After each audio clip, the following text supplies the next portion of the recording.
ओम नमः शिवाय। मैं हूं एस्ट्रोलॉजर के एम सिन्हा और मैं अपने इस यूट्यूब चैनल पर आप सभी का हार्दिक स्वागत करता हूं। देखिए, आज हम बात करेंगे शपथ समारोह की, जो कि सिद्धारमैया जी द्वारा लिया गया है। और कर्नाटका विधानसभा चुनाव पर आपने देखा होगा भविष्यवाणी, जितनी सीट बोली थी उतनी ही सीट कांग्रेस को मिली। और कांग्रेस को तो मैं डे वन से, काफ़ी दिनों से, जब से मैंने कर्नाटका असेंबली के इलेक्शन के लिए बोला था, उसमें प्रत्येक इलेक्शन में एक बार ज़रूर कन्फर्म किया था कि आएगी तो कांग्रेस।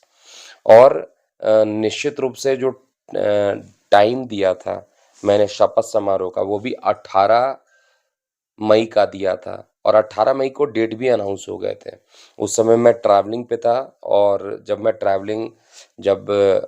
मैं एंड किया अपना, तो पता चला कि ये रिशेड्यूल हो गया 20 के लिए।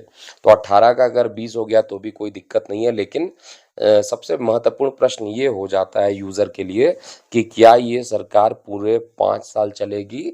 ये किस लगन में शपथ समारोह लिया गया, ये बहुत महत्वपूर्ण होता है। किसी सरकार के चलने के लिए जो लगन कुंडली बनती है शपथ समारोह की, वो बहुत महत्वपूर्ण होती है।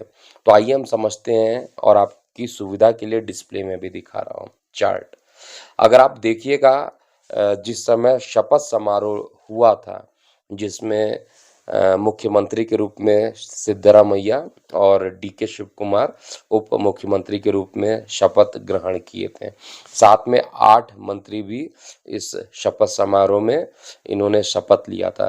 तो बात करते हैं, जो कुंडली बनती है वो सिंह लगन की कुंडली बनती है। सबसे पहला, अगर आप कुंडली देखिएगा, सिंह लगन की कुंडली बनती है। और सिंह लगन का लग्नेश कौन होता है? सूर्य देव होते हैं। सूर्य इनकी कुंडली में दशम भाव में उपस्थित है, और इन्होंने चंद्रमा को अस्त किया हुआ है। साथ में बाकी भावों को अगर आप देखिएगा, तो आपको कुंभ में शनिदेव नजर आएंगे, और सूर्य देवता वृषभ राशि में चंद्रमा के साथ दशम भाव में उपस्थित है। और राहु और गुरु का जो चांडाल दोष है, वो अभी भी बुध के साथ बना हुआ है। और ये टाइम जो ये इनके लगन भाव से नवम भाव में है। तो ओवरऑल कंडीशन क्या कहती है? देखिए, निश्चित रूप से अगर देखा जाए तो सिंह लगन एक स्थिर लगन माना जाता है। 3 टाइप के लगन होते हैं, एक वेरिएबल होता है, कांस्टेंट होता है, और एक ड्यूअल नेचर का होता है। तो कांस्टेंट लगन में जब भी शपथ समारोह होता है, उसकी लॉन्गिविटी बढ़ जाती है। ऑनेस्टली अगर हम लोग बात करें, तो शपथ ग्रहण जो लिया गया है वो स्थिर लगन में लिया गया है, जो कि अच्छा है। सबसे पहला पॉजिटिव पॉइंट मुझे यही दिखाई देता है, स्थिर लगन। दूसरा, सूर्य जो होता है प्रशासनिक सेवाओं के लिए जाने जाते हैं, और दशम भाव में दिशा बली हो जाते हैं। तो केंद्र में है, दशम भाव में है, तो बहुत ही अच्छा। लग्नेश जब भी दशम भाव में होगा, तो निश्चित रूप से प्रशासनिक सेवाएं जो रहेंगी वो अच्छी चलेंगी, इसमें कहीं पर भी कोई डाउट नहीं है। तो पहले तो लगन का अच्छा होना, दूसरा लग्नेश का दशम भाव में स्थित होना, ये पूरे तरीके से एक अच्छा चार्ट बना हुआ है। इसके अलावा जिस समय शपथ लिया गया था, सप्तम भाव जो कि पार्टनर का भाव है। देखिए, सबसे बड़ा जो अभी लोगों के मन में प्रश्न ये उठ रहा है कि जिस तरीके से डीके शिव कुमार ने जिद किया था, और उसके कारण शपथ समारोह को चेंज किया गया, डेट को चेंज किया गया। और निश्चित रूप से डीके शिव कुमार जी का चार्ट मेरे पास है, और ये बहुत महत्वाकांक्षी व्यक्ति हैं। और इन्होंने जिद किया, पूरा अपना जो अपना एफर्ट लगाना था, उस पूरे एफर्ट को इन्होंने लगाया। लेकिन एक प्रकार से कहा जाए तो 2.5 साल ये सीएम रहेंगे, 2.5 साल सिद्धारमैया जी सीएम रहेंगे, तो पहला जो 2.5 साल रहने वाला है, ये जो कुंडली बन रही है काफ़ी बेहतरीन है। इसमें मुझे ये भी दिख रहा है कि सिद्धारमैया जो रहेंगे वो सप्तम स्थान में शनि स्वगृही रहेगा, और स्वगृही रहने के साथ अपने मूल त्रिकोण राशि में भी रहेगा। तो ये सारी चीज़ें इंडिकेट कर रही हैं कि पार्टनर्स को, अब इनके पार्टनर कौन होंगे? इनके मंत्रिमंडल के लोग होंगे। इवन जो शिव कुमार जी हैं वो भी इनके पार्टनर ही हैं। तो इनके साथ इनका जो रिलेशन रहेगा वो शनि और सूर्य के होने के कारण थोड़ा डिस्प्यूट तो रहेगा, लेकिन फिर भी ये पूरे 2.5 साल का जो टर्म है, क्योंकि ये 2.5 साल के लिए शपथ हुआ है, इसके बाद 2.5 साल के बाद फिर शपथ चेंज होगा।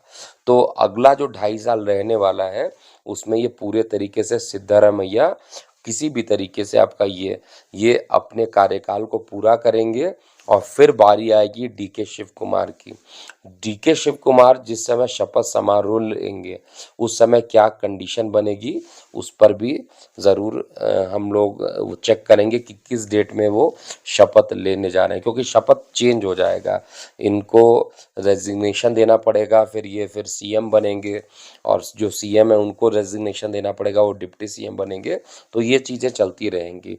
और सबसे महत्वपूर्ण बन जाता है सिंह लगन की कुंडली में शुक्र देव, क्योंकि जनता का स्थान है, क्योंकि जनता और राजनेताओं का जो संबंध होता है, वो कहीं ना कहीं परिणाम में कन्वर्ट होता हुआ दिखाई देता है।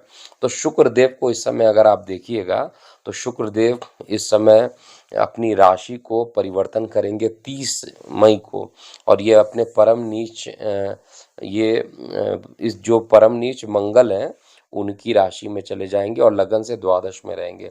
फिलहाल ये लगन से एकादश भाव में है, तो एकादश भाव में बैठना भी शुभ है। तो हर तरीके से चार्ट मुझे अच्छा दिखाई दे रहा है, कहीं भी इसमें कोई डाउट नहीं है। लेकिन परेशानी क्या है, जिस समय ये शपथ लिया जा रहा है, उस समय चंद्रमा में राहु का अंतर चलेगा। 2024 के दिसंबर तक का जो टाइम रहेगा, चंद्रमा में राहु चलेगा। तो चंद्रमा में राहु राहु राजनीति का कारक होता है और चंद्रमा को ये ग्रसित करते हैं। तो निश्चित रूप से ये जो टाइम रहेगा, मतभेद कुछ चीज़ें निकल के सामने आएगी, इसमें कोई दो राय मुझे नहीं दिखाई दे रही है। हर तरीके से चार्ट अच्छा है शपथ समारोह का, लेकिन जो दशा चलेगी वो चंद्रमा में राहु का है। चंद्रमा जहाँ पर द्वादश का मालिक है इस लगन की कुंडली में और मारक है, और वहीं पर राहु जो है गुरु चांडाल दोष का फॉर्मेशन कर रहे हैं। तो निश्चित रूप से जो कमज़ोर पार्ट है यहाँ पे, वो चंद्रमा कमज़ोर है। और साथ में कहा जाए, ये जो कमज़ोर पार्ट बन रहा है उसमें गुरुदेव जो कि सिंह लगन की कुंडली में अत्यंत योग कारक होते हैं, और ये कमज़ोर बन रहे हैं। तो इन दोनों के कमज़ोर होने के कारण, क्योंकि पीड़ित रहेंगे, तो थोड़ा मतभेद रहेगा, लेकिन फिर भी मेरी ये प्रेडिक्शन है कि सरकार 2.5 साल कम से कम तो चलेगी, क्योंकि 2.5 साल के लिए शपथ लिया गया है। 5 साल के लिए कहना बहुत जल्दी होगा, क्योंकि 2.5 साल के लिए ही जब पहले से प्लानिंग की गई है, तो 2.5 साल ही हम ये मान के चलेंगे कि सिद्धरामैया जी ये पूरा कार्यकाल पूरा करने वाले हैं। और जो डिसीजन रहेगा वो उसमें थोड़ा मतभेद रहेगा चंद्र राहु के कारण, लेकिन फिर भी जनता की जो अपेक्षा है इनसे, उस पर ये खरे उतरेंगे। और बाकी आने वाले वीडियो में ज़रूर मैं अपडेट करूंगा। लेकिन एक चीज़ ज़रूर यहाँ पर बताऊंगा कि बजरंग दल को बैन करने के लिए अगर ये आगे बढ़ेंगे, तो निश्चित रूप से पोलराइजेशन बहुत तगड़ा सा फैलेगा, और पोलराइजेशन ज़्यादा फैलने के कारण इनको अपने उस मैनिफेस्टो में जो दिया गया बात था उसको वापस लेना पड़ जाएगा। तो अभी के लिए इतना ही। मैं हूँ एस्ट्रोलॉजर के एम सिन्हा। ओम नमः शिवाय।